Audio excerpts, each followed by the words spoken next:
Hey sisterhood, happy rally day. How is everybody doing? Are you loving all the posts and all the videos and all the goodness? I love rally day. It's kind of like a big online party with all your sisters. So, especially for those of us who like to party in our own houses. Any other introverts here partying with me today? Hey everybody, how are you? I've got my happy juice, which is Zing, Ningxia, and Nitro all together, the best ever for energy, and I feel like it gives me a mood boost. This is your first rally, awesome. Well, I'm glad y'all are here. I have some powerhouse oils I'm using today. Can you see my diffuser going? I have peace and calming and frankincense in my diffuser. Have you ever tried that before? That is amazing. And y'all, it's still a little bit scary to do live videos for 7,000 people. So I've got my Valor.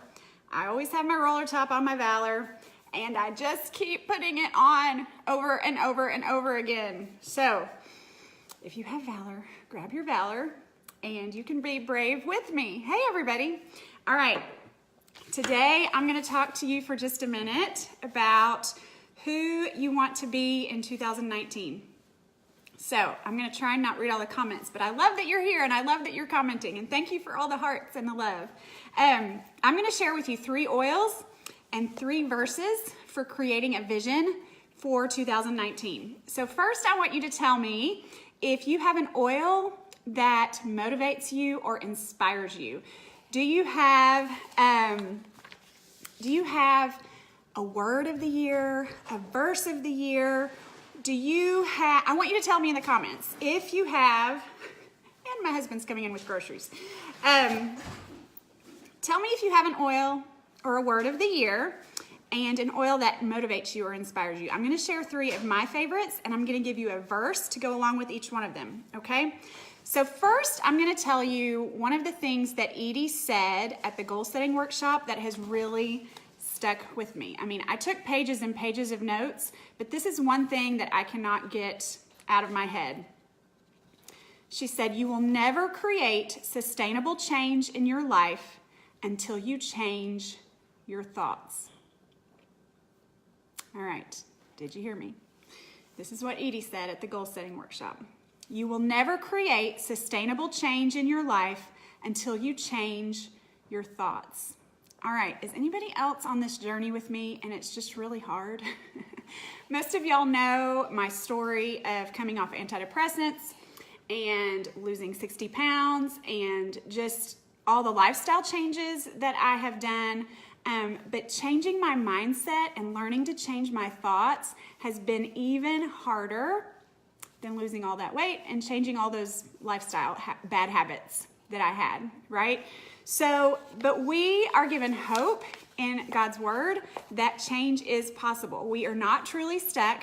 We can change. We can move forward. We are not stuck in the past. Romans 12:2 says that we can be transformed by the renewing of our minds. So if God's word tells me that change is possible, then I believe it. What about you? Okay? So I'm going to show you these 3 oils. The first one is one of my favorites. It really is one of my favorite oils. I love it so much. Envision. How many of you have smelled Envision before? I love Envision. So I don't know about you, but I want God's vision. I want to see people how He sees them.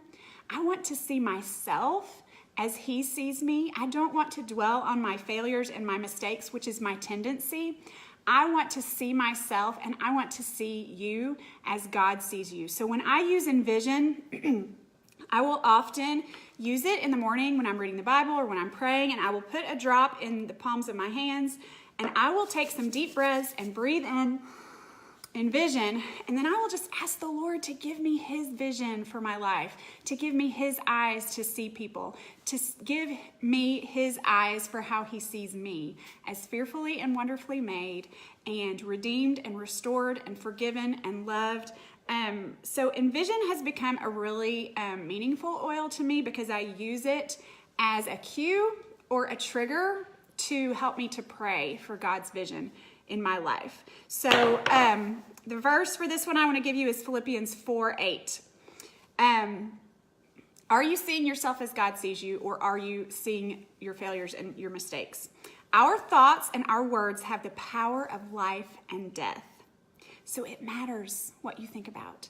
It matters the words coming out of your mouth. So I want to encourage you to read and meditate on and memorize Philippians 4:8, because that tells us what to think about. It tells us to think about whatever is true, noble, lovely, right, pure, admirable. All of those things are what we need to be filling our heads with to have God's vision for our lives and for each other. Okay, you aren't stuck. You're not a failure. You are fearfully and wonderfully made. The second oil and the second verse I want to talk to you about is abundance. Who has abundance and who loves it? Okay, I do the same thing with all of these oils with these names like this, like joy. I will use joy and pray that the Lord would remind me that He is my joy, not my circumstances. I will use believe in the same way. I will put believe on me. I will hold the bottle. I will smell it. And I will ask God to help me to believe His word and to believe His truth and believe His who He is and who He says I am. So Jesus came to give us abundant life. John 10:10 tells us that the thief comes to steal, kill, and destroy. And how does He do this? By feeding us those lies that we keep replaying over and over in our heads. It's all about those thoughts and the mindset. But the enemy came to steal, kill, and destroy. Jesus was sent to bring us abundant life. And we forget where that abundant life is found. We get so caught up in whatever's happening in our lives and the circumstances and who did this and who hurt me and my past and my own mistakes and my failures that we forget it's Jesus. He came to give us abundant life. So when I use this oil, I ask Him to help me remember that it's Him and it's not me. I don't have to be the source of abundant life. Praise Jesus. It's all Him, right? So take the oil again, put it in the palms of your hands, and ask the Lord to remind you that He is the source of abundant life. We are complete and whole in Him. He has given us exactly what we need. Okay, the third oil is motivation. Who struggles with motivation? Anybody? So here's your reminder.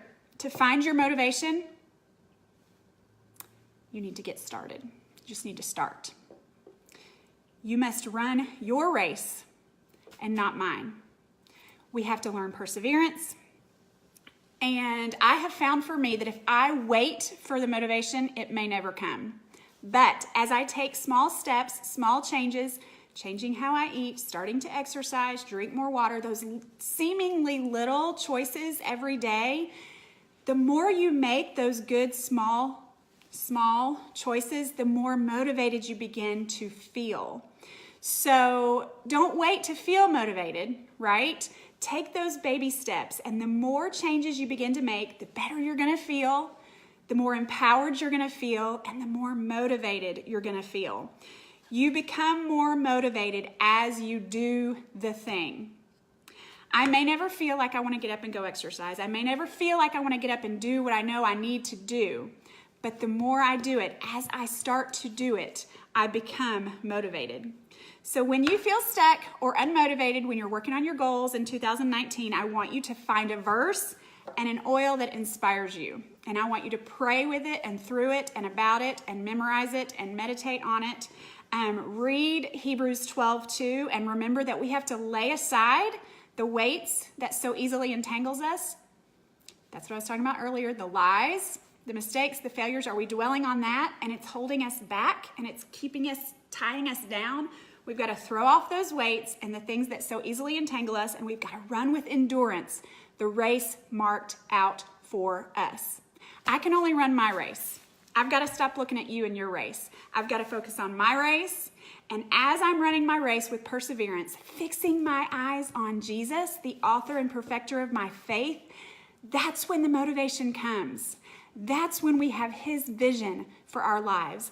That's when we have abundant life. So don't give up. Keep running the race that He has marked for you. Run with endurance and fix your eyes on Jesus, the author and perfecter of your faith. Y'all enjoy the rest of the rally. See ya.